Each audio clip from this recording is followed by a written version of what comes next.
I assume this is wrong. I'm resident of Collinwood for YouTube, joined by Patrick McCray and my buddy Butch as well. Guys, how the hell are you? It's I am rolling. it's been a week. That it has. Lord, it's been a week. So we're here to discuss Spider Baby, which I watched on Tubi, and the original Wicker Man, or as Butch RosenBalm before informs me, it's the only Wicker Man. Uh, It's the rough draft. Oh, it's the only draft. So what Neil LaBute finally well, the best thing about Wicker Man is he got Christopher Lee out of the way, so we didn't have to suffer through Christopher Lee again. Instead, we got Ellen Burstyn, whose maiden name was Ellen McCray. really?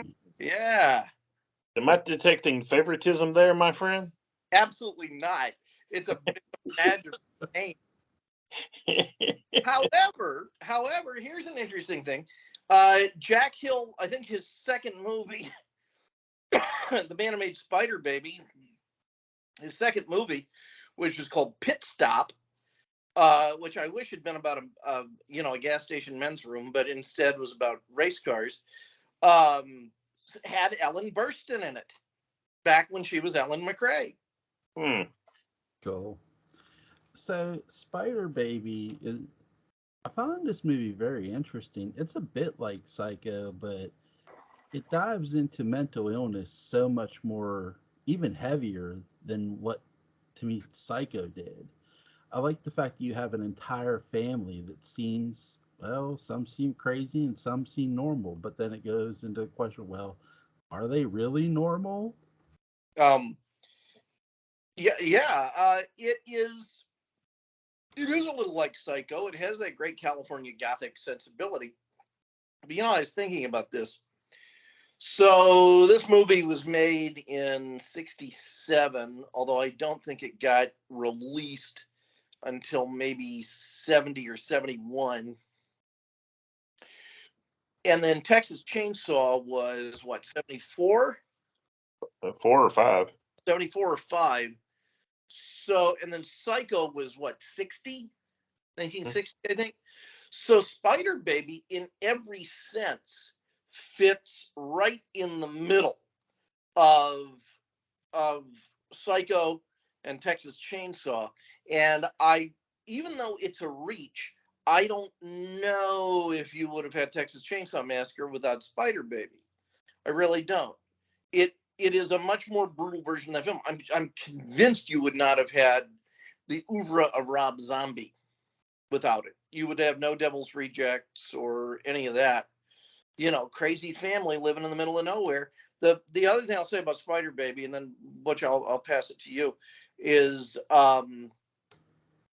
that Weird Tales. Weird Tales was the first publication, I think, to feature the works of H.P. Lovecraft, or one of them. And it was also the first publication to feature the works of William Faulkner, back when he was doing like weird short stories and things. If you put those two sensibilities together, you get Spider Baby. Yeah. I I'm glad, as I say, I'm glad you brought up Texas Chainsaw Massacre because I was thinking more of that than Psycho. I mean, yes, there are some obvious similarities, but the house itself, the crazy people in the middle of nowhere, yeah, to me, it's more TCM than Psycho. Well, it is. But it's funny though. If TCM weren't brought into the conversation, and somebody said, "Hey, are there elements between Spider Baby and Psycho that are in common?" Yeah, you could name some. Oh yeah. And the same thing with, "Hey, what about Spider Baby and Texas Chainsaw?" Yeah, you could name some. Psycho to Texas Chainsaw is a bigger stretch, and so that's where Spider Baby really fits in. And I have to confess, I may like watching Spider Baby more than I like watching either of the others, even though I respect the other two films tremendously, and I love the other two films for what they do. But Spider Baby's just fun. Yeah, Spider Baby is something you can sit and watch, and it's not something that you have to, Psycho, to really enjoy Psycho, in my opinion, it's a movie you put in, you set the remote control away from you, and you watch it. Texas Chainsaw Massacre, if you really want to watch the original and get the whole thing, it's another film. You put the remote control over and you watch it in one setting. I misspoke, and you're right. I misspoke. I didn't mean Psycho. About what one point of the spectrum is. It's Addams Family. Because I was thinking about, because it's just a family of lovable weirdos and, vaguely occult weirdos.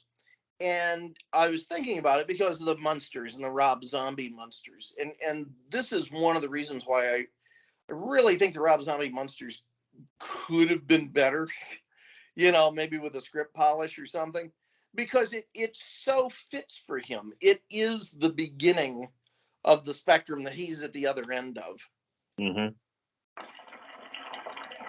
I gotta ask you guys, Lon Chaney really does a good job in this movie, as does Sid Haig. And he's sort of like their pet in this movie. It was really interesting. Well, I know that Sid studied animal movement a lot when he was preparing for this role. He would go to the zoo and he'd watch the simians, and he also paid attention to crabs, which is, sort of the spider of the ocean. And the way he moves, that kind of very low, sideways, loping way of movement with his arms and legs and so on was very crab-like as well as spider-like. But, they didn't have the title Spider Baby when they were planning it. So that was just a distributor who came up with that because Cannibal Orgy wasn't going to fly in Mississippi, Yeah, not then. Yeah, for anybody that doesn't know, Lon Chaney Jr.'s real name is Creighton. So if I say Creighton, I just want everybody to understand who I'm talking about. He is really an underappreciated actor and figure in the horror and just films in general. But to me, he's kind of like the link between the classic Universal and then the next generation. Not so much Hammer, but more even George Romero, John Carpenter, Tobe Hooper, because he kind of spans that whole time right there. And so does Karloff, but Karloff had too much polish. Lon Chaney was hanging out with the guys who were getting things done. And he did, he would do it. I mean, even if Karloff could have done this, I can't really see him doing this. Of course, Karloff's not going to do this in his spare time. Are you kidding me? No. Ralphie? Don't do that.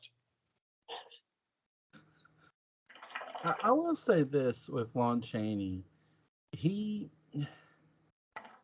I noticed something interesting after I watched Spider Baby. I went and watched the original Wolfman and plus the remake after it. And I keep noticing a trend with this. They keep trying to duplicate what Lon Chaney did. And I'm not just talking about the werewolf and stuff. I'm talking about before he changes. That he has this mannerism of he's this nice, simple man who unfortunately got pulled into a world he didn't ask to be. It's a familiar tone with a show of ours called Dark Shadows. Yeah, werewolves. This takes us into a different topic, but why not? I think werewolves are a very problematic movie monster because really, you're dealing with a regretful, vaguely amnesiac human who sort of has a sense of what's going on and can't control it. And all they can do is kind of panic. They can't hold back the moon, which would be a good title for a werewolf movie. But they can't hold back the moon. They can't do any of that. And so, they just have to, and usually they have to be as nice as possible because that offsets them from the monster they become. And it's funny when you watch a werewolf movie, because once someone transforms into a werewolf, they just kind of, they just kind of go around and eat things. I don't know. Uh, but when you watch a werewolf movie and the Wolfman is a good, I just want to die, is a good example of this. You spend all of the movie where they're human waiting for them to become a werewolf. And then about 30 seconds after the transformation scene is over, you kind of get the werewolf thing. There's only so much they can do. And then you just wait for them to become a human again. And then after about a minute of that, you wait for them to become a werewolf again. It's like you're never happy with what you're watching. And cosmic thoughts about the werewolf. Back to Lon Chaney. One quick side point there. I had an idea. I have these weird short film ideas. I mean, we're talking like one reel, less than 10 minutes. It's a really really rich guy that gets bit by a werewolf. So what he does is he gets on his plane and he just keeps flying around the world to avoid the moon. So he never turns. Again, that's why it's a short film, because it's one of those, oh, well, that just makes sense. But anyway, yes, back to Spider Baby. Right, because the sun's coming up on the different part of the world, so he doesn't see the moon. I love that. That's cool. Another thing, though, too, to touch, I promise I'll get back to Spider Baby to touch upon the werewolf thing. I watched two other movies. I showed my kids Monster Squad. Oh, you're a good father. And I think Monster Squad really nails the Wolfman analogy perfectly. Because here's a guy, he's screaming, "Lock me up! Lock me up!" My daughter's like, "Why is that guy screaming, lock me up?" That I'm like, "You need to watch." So she is. And so it's like, it's really cool to see something like that. But yeah, back to Spider Baby. I really like how this girl, she's got this net and she throws around the post office. I mean, who doesn't want to kill a postal worker? But there's this girl, and she's stabbing him, chopping his ear off while he's leaning in the window. And she's obsessed with spiders. I really love the psychology of this. I also pick up, and I wonder if you guys picked up on this too, there's like a bit of hint of incest with this family too. Oh yeah, they come out and talk about it. They met at one point. They're talking about the incestuous implications of how the current generation of the Mary kids came about, and just when it starts getting interesting, Schlocker says, there are proper procedures for this," which is a hilarious, like, proper procedures for incest. What on earth is wrong with you, sir? But I think that's the joke. That's the joke. Schlocker's hilarious. That mustache. He is.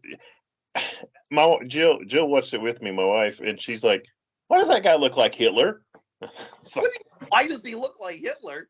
Well, the mustache and the way he comes over and that name.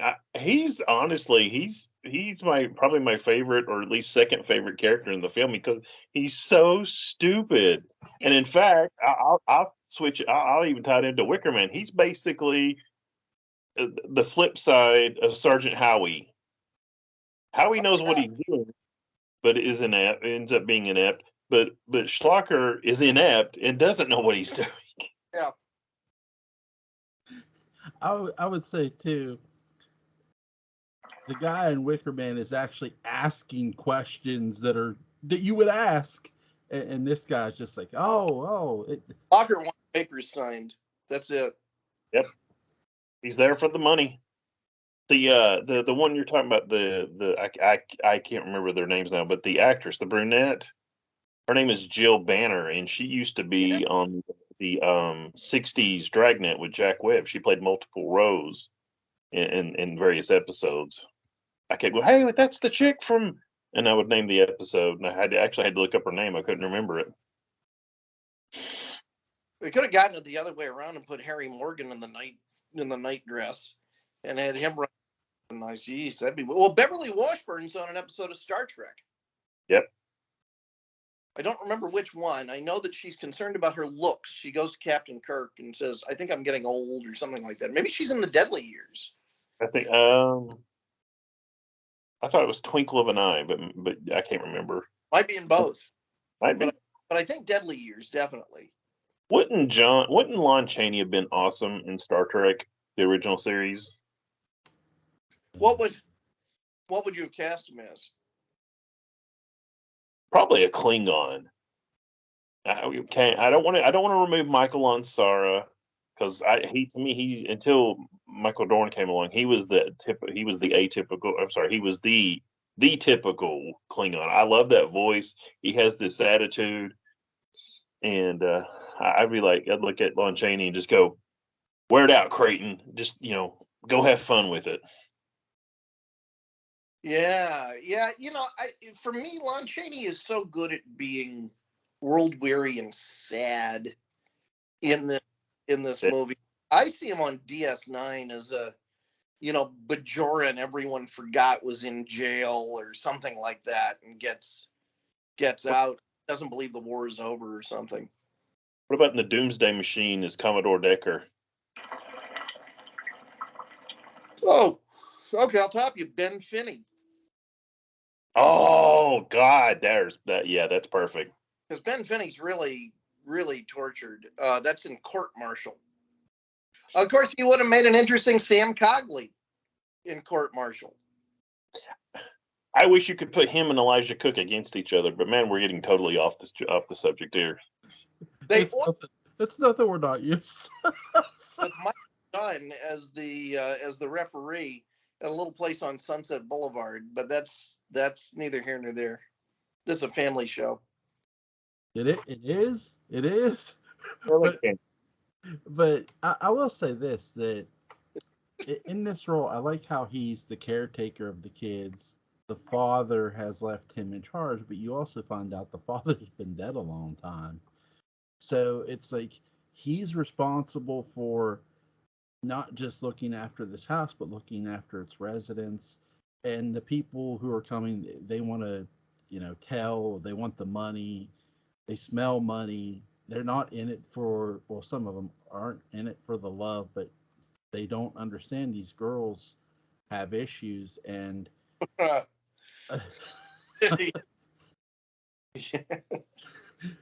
go ahead. No, that's an understatement. They certainly do. Got more issues than a comic book store. It's been open for 30 years. Yeah. The other thing about Bruno as caretaker is he is so gentle and so wise with the kids and has so much love for the kids, but he is a great, big, powerful man. And I kind of wonder when he has had to use that physical power, occasionally to deal with either the kids or, because they're crazy. So I'm sure they've tried to kill him once or twice. That's one of those things that always stays on my mind is, what else was going on? Well, they're always afraid of Bruno hating them, which I found interesting. But then he tells them, "No, I don't hate you." So there seems to be some sort of weird code between the three of them. I don't know exactly what it is, even after watching the film. He has such an ecstatic sense about him when you realize that he's decided to off the kids. Yeah. That's also so telling that it's that you can see it right there in that moment, But you hit on something that was very important to me. He loves those kids. He does. It's so he probably, I'm sure, had to defend himself when they were younger. But especially like taking Sid Haig, I can't think of his character's name at the moment, but taking taking Ralph to the doctor, like I think he says once a week or twice a week, and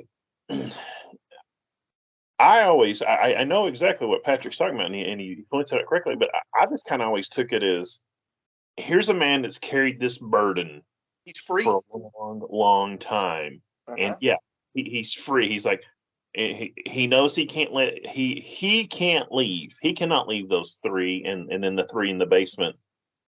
So he can let this burden go, but the kids will never get hurt, and they won't hurt anybody else. So I think it's a burden because he knows that ultimately they're only going to get worse.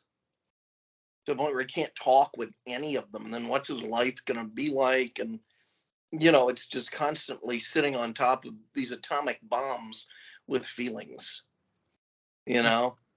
When I first watched this, I thought that maybe Bruno would pull the one guy aside, like, look, this is what's going on. I'm not getting any younger.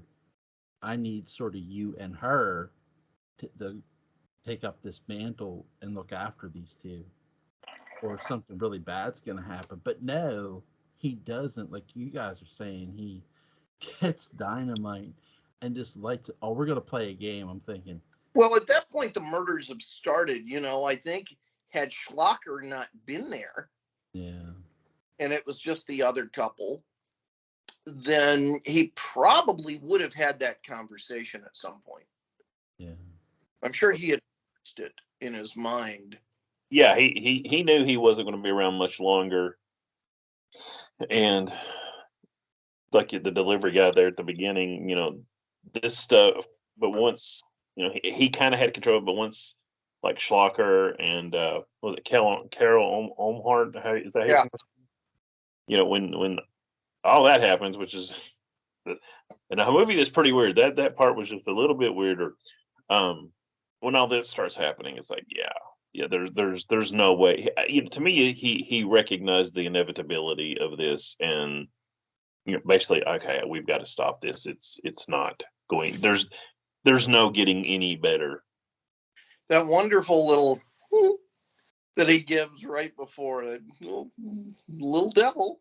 I love that. I love the end of this where the girl's going out and looking at the spider on the spider web. I'm like, it ain't over. Ooh. Oh yeah, definitely. He's so oblivious to what's coming down the pike. And he also looks like the subgenius guy, Bob Dodds, with the pike. Well, he really does. I wonder if that's vaguely related, or if that's just such a universal symbol from that era. Of course, I don't wonder how many people that see this video will have to go who and go look him up and see who that is. Good. Their worlds are richer. It's good to know stuff. It is. Okay, so I have a really good question about Wicker Man.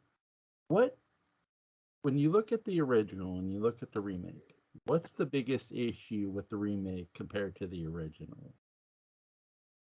The people that made the remake had no idea what made the original good, and you know, I was watching the special features the other night, and you know, they were like, we want to make a thinking man's horror film, and I don't know how much thinking man it is, but it's not the remake, the original.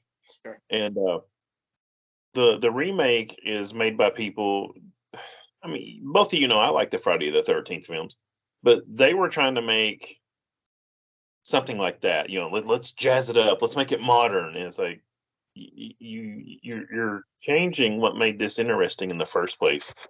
Oh, by the way, this week's prop with the wicker box, but I don't know if they had any clue, or if it's one of those cases where just, you know, crap went on during the shooting and it just removed you. In my mind, that you shouldn't remake cult films, because no matter, it's like if they made a Rocky Horror Picture Show now, you know, sure, can you find good actors? Sure. Can it be okay? Yeah. But it's never going to equal the original. There's always going to be something missing. Well, yeah, here's the interesting thing. The author and director of the movie is actually an incredibly well-regarded playwright. His name's Neil LaBute, and he has a very specific political point of view. Plays are very political, and he has a lot of problems and concerns with women. And so, you know, that's very clear in the because of how he decides to remake it. You can tell your story and have it be concerned about women and their hive thinking so he sees it as. That's not me saying that. That's me talking about Neil LaBute's perspective. Seems to be that they engage in some sort of higher thinking, and so on and so forth. And you can make that movie right-headedly or wrong-headedly, and you can make it without having to take the main character and name him Male Phallus, Edward Malus. I mean, for one thing, who the hell has ever heard of anyone named Malus? And then once you realize his perspective, Neil LaBute's perspective, well, what's left? I mean, it's like, don't hit us over the head with it.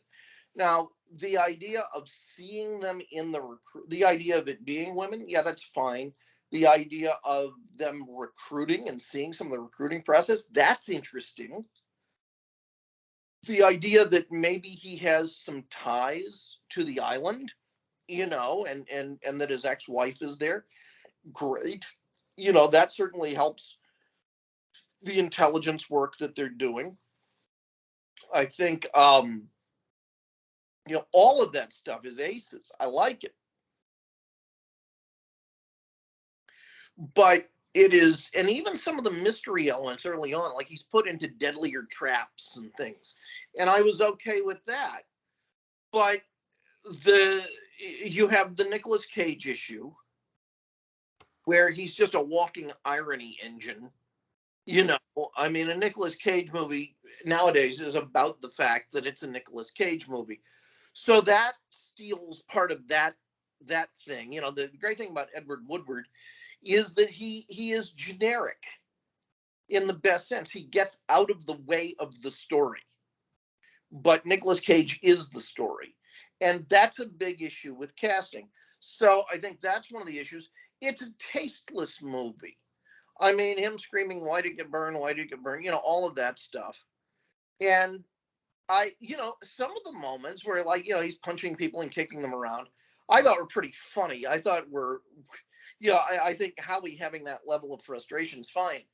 But then when it comes to the climax of the movie, when he's in that bear suit, that immediately is ridiculous. I mean, how Edward Woodward can look perfectly manly and dignified, dressed up like Punch, and yet how, who is he? Nicolas Cage can dress up like the most powerful, virile, masculine animal on the planet and look like just look like an idiot, says everything about the two actors. I mean, that's a turd you can't polish.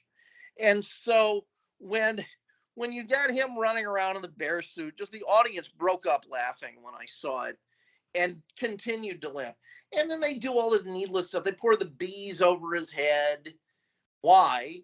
In the original, there is such reverence for Howie as the sacrifice. There's such absolute reverence for him, and there's none of that. There's seemingly this contempt. They don't have any. They want to kill him in a ritual fashion. They have no desire to torture him. They bathe him and wash him and put him in clean linen, and I mean, they sing, they serenade him. This is if you're gonna do it, that's how you do it. So, but they have nothing but contempt. And Howie is there for ideological reasons. They go through the reasons. But American, weird feminist bee worshippers or something. It's totally ideologically, it's completely confused. It's like you're trying to stack all this stuff together, and yet Lord Summerisle has this list of things that Howie has conformed to be a proper sacrifice, and it all has a dark logic to it. The new Wicker Man it just has none of that, and like every men's rights kind of piece of art or something like that, it ends up tripping over its own malus, as it through making one or two really just stupid decisions, undercuts the message that it could have had. And the message in the Wicker Man, and this is why you can do a Wicker Man remake, is that anytime you have great big groups of people who all think they're right, and God forbid think they're right for transcendent reasons, their perspective of what is good and your perspective of what is good are going to be two vastly different things. And I think that's the tension of the movie, because if there are more of them than there are of you, you're toast. And it's an opportunity to get the audience to sit back and ask themselves, where am I being like this? With what groups am I, would I metaphorically sacrifice someone and just tell them it's for their own good? And does that make me as bad as those other characters? So, with that as your model, you can put this in any kind of community. The film Midsummer, doing it, a lot better than Neil LaBute did, where basically you have religiously driven people in a rural, beautiful area, sacrificing and elevating this group of people who show up and being quite brutal about it. But it doesn't have to be that. It can be all sorts of things. So that's my exhausting answer to your very simple question. Butch. Yeah. What he said. Yeah, what he said. Yeah. This movie. All right. Before I even get into this, let me make this point. And which movie? When you say this movie, Man, the original. The original. Okay, good. Keep going. Because there is no remake. I won't get up close with the camera again. I say this is someone who grew up in and is a member of the Christian faith. Okay, and I'm the world's worst Christian. I'll go ahead and say that. Howie is a jerk. He is such a pompous ass. I mean, there is a way. Patrick and I have had discussions about religion. Patrick and my wife and him have had discussions. There's no way you can talk. But he's like, are you not teaching them? What are you teaching them this? What about our Lord Jesus Christ? It's just like, dude, dial it down a little bit. And it's kind of was making me think of, there's always that one asshole victim in a horror film. I believe Paris Hilton played one in the House of Wax remake. And it's like, you're just waiting for this person to die. And Can I ask you about that? Yeah, sure. If he had just been on the island to do some very mundane police thing, and they had been completely cooperative, completely friendly, he was there to serve someone some papers or something like that, and they had been absolutely as friendly as possible, as straightforward, as direct, as helpful as possible, would he have been as much of a jerk? Or was the jerkitude a result of how evasive and condescending and passive aggressive they are to him the whole time he's there? Because from the minute, Mae Morrison, well, she quite slipped my all of this stuff, where it's clear that they're just with him. Do you think he would have been as prickly? Yes. Okay. If you watch what do they call it? The extended version, where you see him in I guess London. I don't remember. I just watched that very quickly. Yeah, I remember what you're talking about with his coworkers. Yeah, what a jerk he is. I mean, he reminds me of some people that we've seen here a little too much recently in America, where my religion is the only religion for you, and it's just like, what, you don't have to throw that in everybody's face. You can still say, what, well, I can't do that tonight, guys. I gotta go to church, or whatever. But yeah, I think he's a complete jerk, and I should feel sorry for him. I don't, and it actually makes me feel bad that I don't feel sorry for him. You know what's interesting with that is what happens when you cut a movie.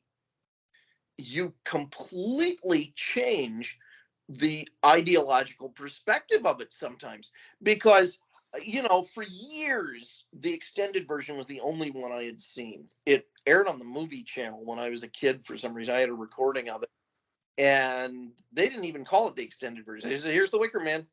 Yeah. And in mid 80s, and then I got the DVD set, which had the extended version. I didn't even bother with the shortened version because why.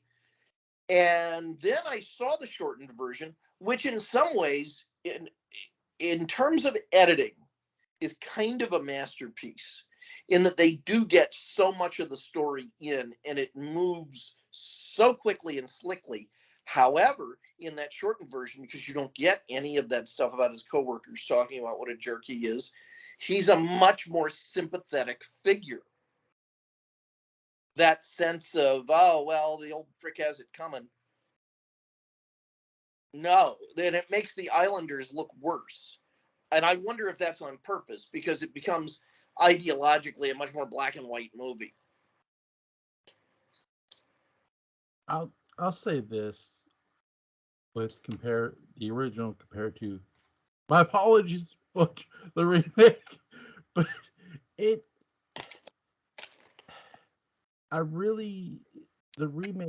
the remake really does wrong for me is two really simple things.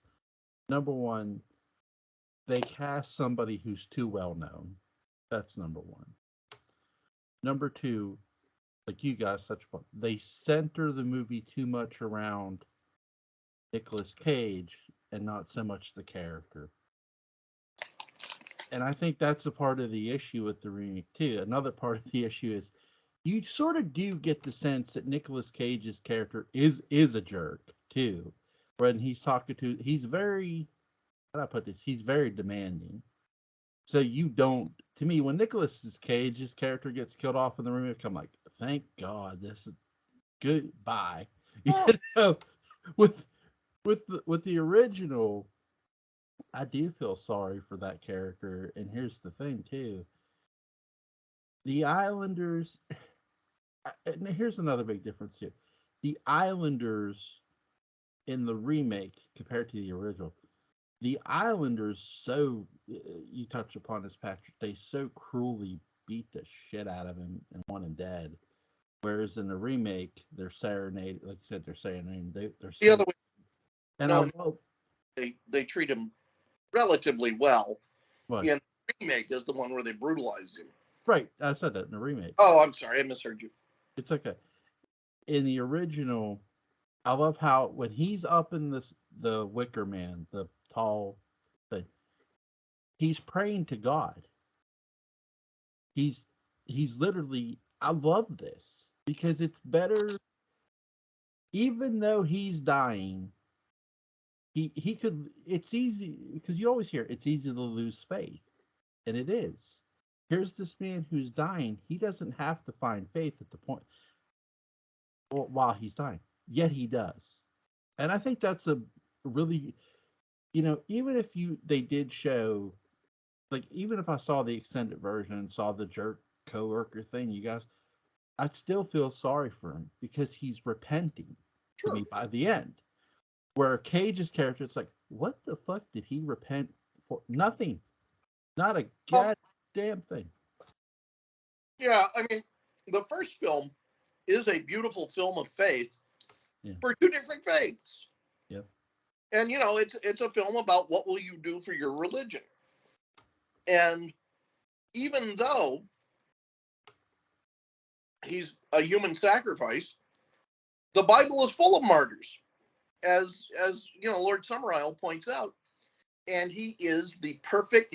They chose him very well because his heart is so pure. It might be jerkish, but pure, that he, of course, stays ideologically pure. The thing with Nicolas Cage's character, Melis, is that he has lost a daughter under very mysterious circumstances. So like Quint in Jaws, he has a lot of survivor's remorse. And when he finds out that the daughter is missing and that his ex-wife, or that there's another girl missing, I guess, and that his ex-wife is involved, that brings up all of those issues. And I think it's more about a man's frustration with his ex-wife and her evasiveness and his inability to understand her as a woman. And then that becomes, it's like he goes to a place, it's like, oh, see, I was right. They're all like this. They're all a bunch of manipulative shrews who are leading me around by the nose and keeping, emotional authenticity away from me and so on. So those are the sort of the deeper ideological things that are going on in the new one. It's just so ham-handed, it doesn't know that's its strength. And really, to make a proper anti-feminist remake of the Wicker Man, you have to take his character and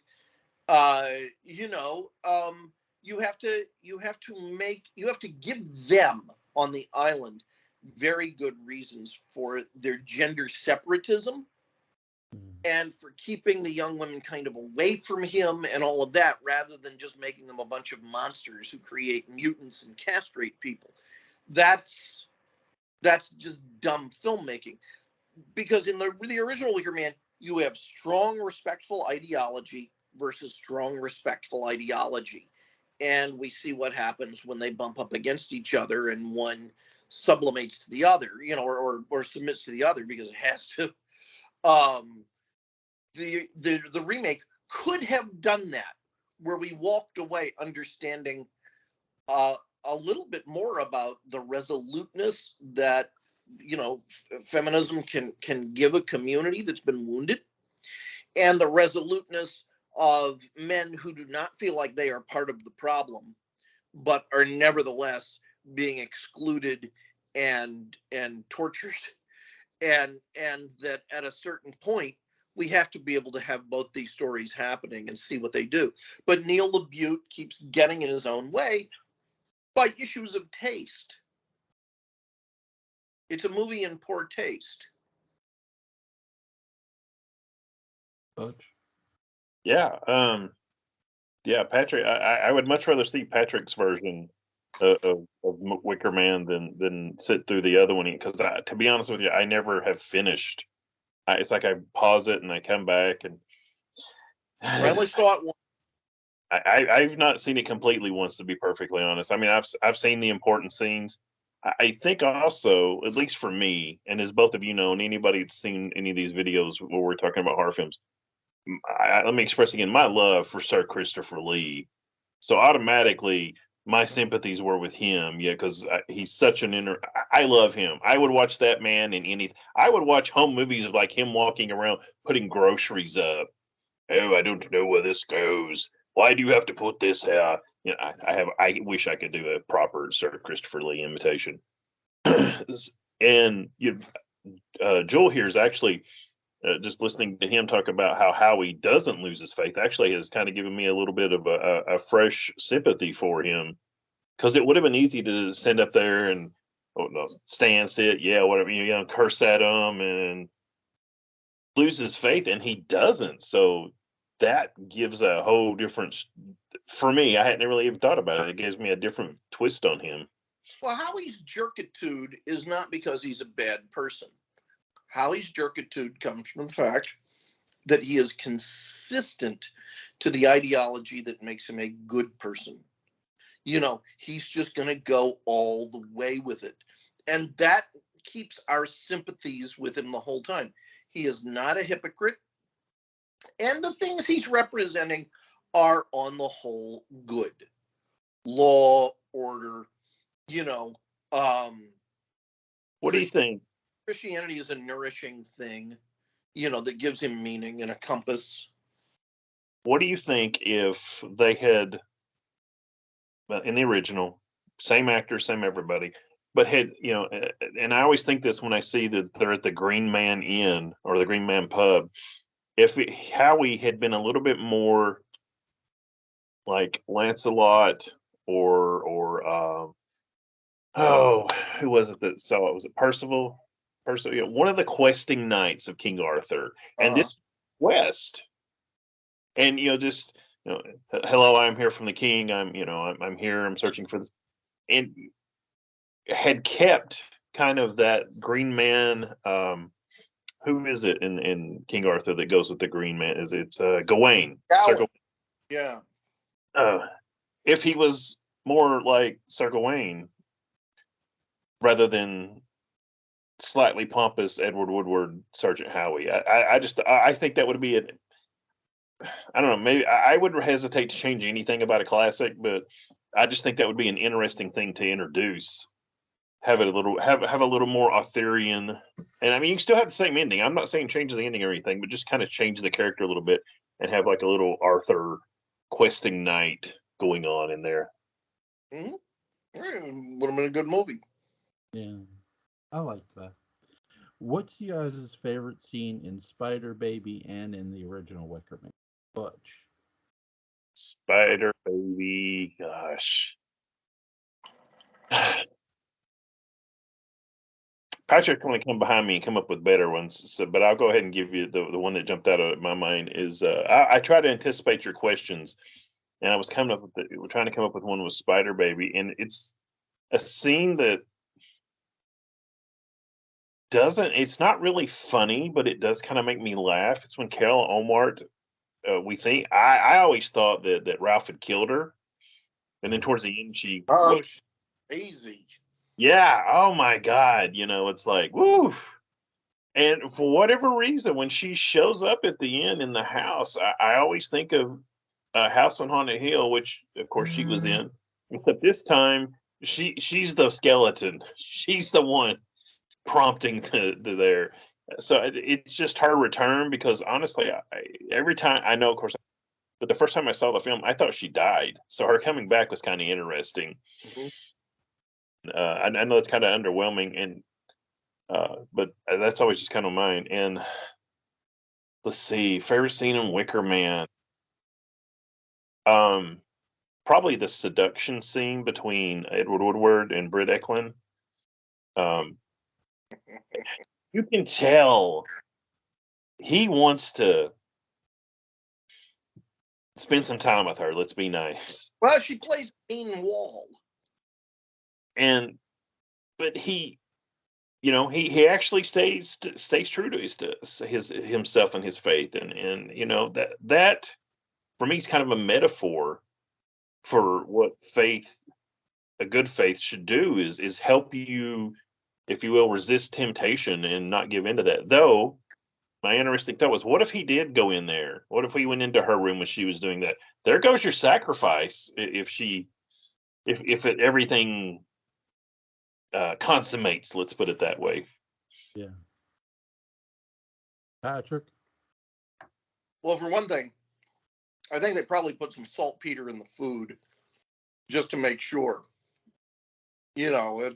Or they've got the big guy hiding in the closet ready to drag him out if too close. Because, yeah, they spent a lot of time and a lot of money setting this up. And it's interesting they have all these character tests of him. But, who is Lord Summerisle's logistics guy who, really did the, yeah, but what about this? We've got to make sure this and this happens. Okay, so Wicker Man. I mean, any of the Edward Woodward Christopher Lee scenes. I think the main scene where Christopher Lee's giving that essentially interrupted monologue about his grandfather and mid-Victorian zeal and all of that. I mean, it's just Christopher Lee is the perfect antidote to Edward Woodward as in terms of the characters they play. Yes. And few authority figures have been better suited to deal with each other ideologically. Because up to the burning people alive part, even if you don't agree with Christopher Lee, he seems like a decent guy with his head on straight. I mean, with all that hair, and seems to really know what's going on. I would say that scene, or really the schoolroom scene with Diane Salento, is also a really, really fine one. I mean, You can almost pick any scene in The Wicker Man, and I can come up with a reason for it to be my favorite scene. It's such a well-made movie. Spider Baby, the funniest scene, of course, is where Jill Banner is maybe kind of seducing the guy who's tied up in the chair, and you can tell he has tremendously mixed feelings. And both Jill Banner and Diana Washburn have a lot of sort of perverse, over the hill Lolita sexual issues going on that, boy, make that a confusing and dark movie. Yeah.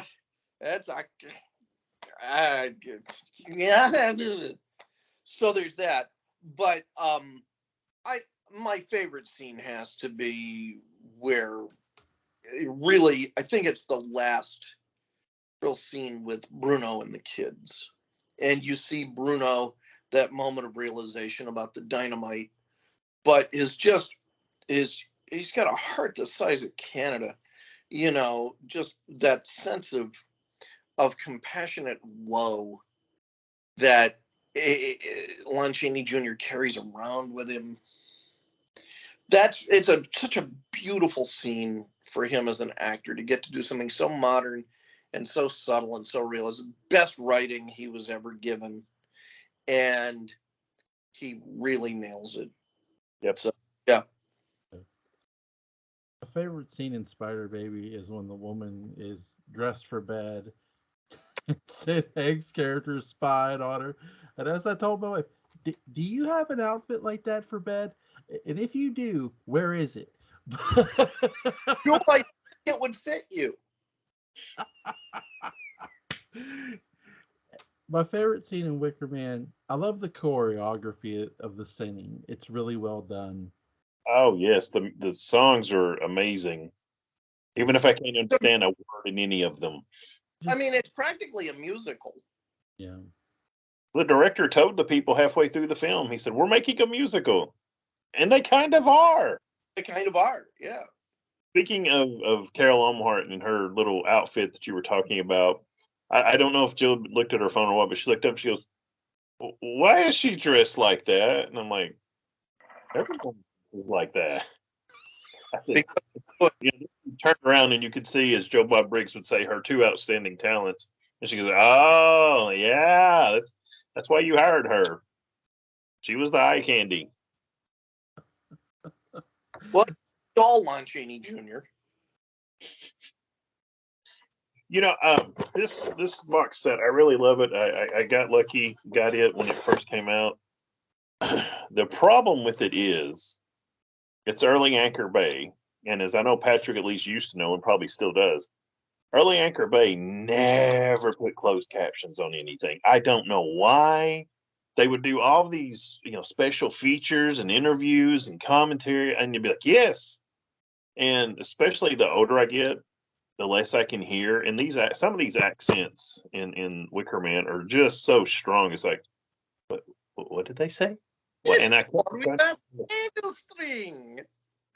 Yeah, sure. And it's like, damn it, I'm gonna have to buy the Blu-ray so I can put the commentary on. I mean, put the captions on so I can understand what they're saying. The captions are on there, but they're very small. If you turn up the volume with your remote, they get larger. I'll have to try that again.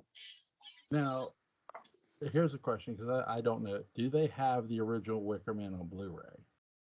I was looking at something. At the very least, it's a Region 2 Blu-ray. Okay. I don't know for certain that it's been released in Region 1, but I know it's been released in Region 2. Are we that bad at buying media that we have been denied, now what, about 27, 28 years worth of good DVDs because they all go to Region 2? What are we doing wrong in Region 1? Well, companies just deny us this stuff. I bought a DVD here. It was the wrong region, and it was the Western Red Sun. So I had to re-buy it for my region. So I own 2 copies of Red Sun. I can't send the other one back because I waited too long. But that's just something I think that is unfortunate. It happens that we have where there's other regions, and if you buy the wrong one, you don't be me. Don't be the host. Send it back and buy the right one. Did you say it's a DVD or a Blu-ray? Well, the first one I bought the wrong region. Mm-hmm. It was the Blu-ray. But when I bought the non-Blu-ray, that was my region. So I waited too long. So now I have 2 copies of Red Sun. And stuck with problem. It's Jewel. It's nothing to be ashamed of. No, it's not. But at the same time, I agree with you that our region needs to do a better job of getting DVDs translated to Blu-ray and then sold.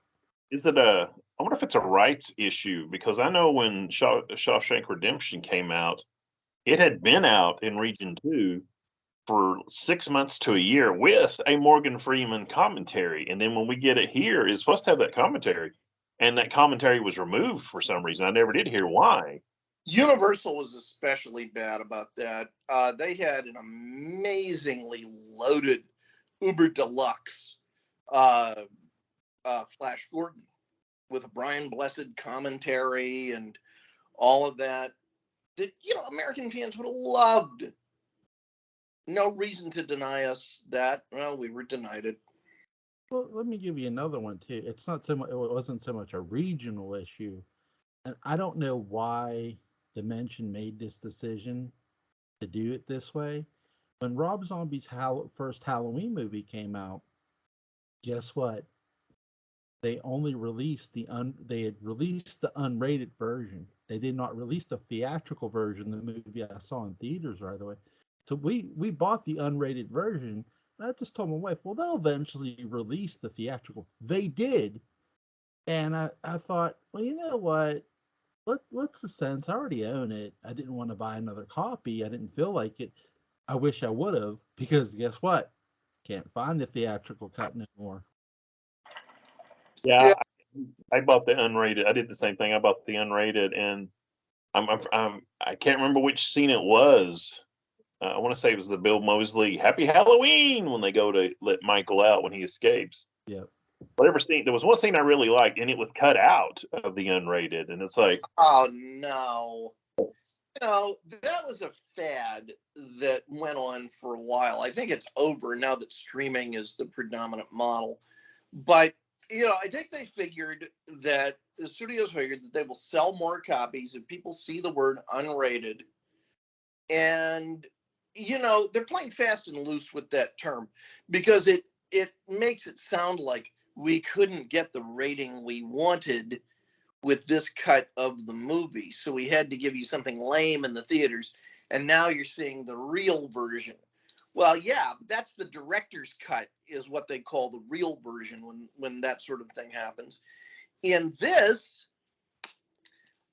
it's just a bunch of extra crap that's put in. They call it unrated, my theory, because it was never submitted to the MPAA for a rating, because it long and contained material that didn't work. And so, there are a lot of films, especially comedies, because it was a big thing they did with comedies also, where, the unrated cut and the comic rhythm is thrown off completely. There's all sorts of jokes that don't work that actually make the other jokes that do work look bad, because sort of guilt by association. Oh, it ruined everything, and it became very difficult to find the real versions. I went through that with Anchorman for a while. Here's a question. Have either of you seen the producer's cut of Halloween 6? No, I have. Okay, the producer's cut, instead of having the intro where it's Paul Rudd, the voiceover is done by Donald Pleasant, the late great Donald Pleasance. And there's a scene where it's hinted that Jamie's baby belongs to Michael Myers. and that the druids, the power of the druids, have control over Michael with the curse of Thorn. And so Tommy dresses up as like one of the druid priests, and he lights these candles and he says Sam Hain, and it stops Michael dead in his tracks. Producer's cut is a bit different than the theatrical cut. I think that's the one I've been trying to track down somewhat, and trying to track down means I look for it every now and then and still don't buy it when I find it. Is the inclusion of all of that kind of very specific mysticism something that adds to those movies for you? Well, here's the thing. I'd interviewed Daniel Farrens, and he was talking about how the theatrical cut wasn't what they did at the end. He had no part of. Okay. And so the producer's cut is more his, you know. So if you want to watch really what he wanted to intend and interpret, get the producer's cut, which I've seen, but it's worth it in my opinion. Which one do I prefer? And I told him, even though I've seen the producer's cut and I like it, I don't find nothing wrong with it. I prefer the theatrical version. Yeah. You know, everybody has their unique preference. You, Butch, me. At the end of the day, that's all that matters. Like if you have your version of the movie that you already like, then great. You know what I mean? But if you're also looking for that other version, you might not like it more than the version you like, but you could still own that other version of the movie. For example, Jaws the Revenge is a great example of this too. There's two different versions of Jaws the Revenge. The version I've seen where, well, both versions. One version doesn't mention fate at all, but there's a televised version that mentions fate. That this is all like basically the whole franchise is fate. Like the family that fought the shark and shit. So it gets into the ideology of fate, the other version. Whereas the other version I saw doesn't do that at all. Yeah, like similar. My favorite horror film of all time is George Romero's 1978 Dawn of the Dead. There's pretty much any version of the film. I have a cut of it somewhere, but going with the 4-disc set, there's the theatrical, the misnamed directors, and then the European version. And people that find out this is my favorite film, if they know about it, well, which one's your favorite? I love the theatrical version, which really is the director's cut, because that's what George wanted to do. So, and it flows. I mean, there's a couple things that don't flow, but yeah, like in other, but when I talk with the friends, or other friends on Facebook about this film, they may like the European cut, or they may like the extended, is what I call it, or there's nothing wrong with that. Whatever, like you said, whatever cut you like. I mean, let's enjoy the things that we enjoy together.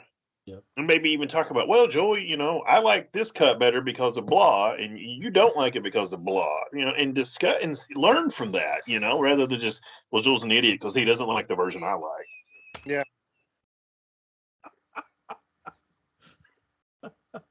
I agree with you.